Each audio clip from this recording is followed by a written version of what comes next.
সংবাদ মাধ্যম সেখানে আপনারা দেখতে পাবেন যে তারা বলছে যে বাংলাদেশের আর্জিটা এখন কাতর স্বরে।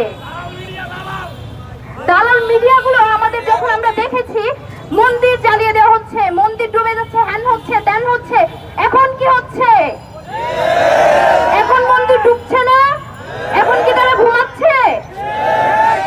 কড়া হুঁশিয়ারি দিয়ে আমরা আবার বলতে চাই, ছাত্র জনতা কোনোভাবেই ছেড়ে দেবে না। ভারতীয় দালালরা হুঁশিয়ার হয়ে যাও। যেমন ৭১-এ আমরা যুদ্ধ করেছি, এই ২৪-এ এসে হলো, এইটা অবশ্যই মাথায় রাখতে হবে। ছাত্র জনতা ঘুমায় নাই, ঢাকা বিশ্ববিদ্যালয় ঘুমায় না, ঘুমায় না, কখনো ঘুমায় না। ছেলেরা মেয়েরা কাঁধে কাঁধ মিলিয়ে কাজ করছে।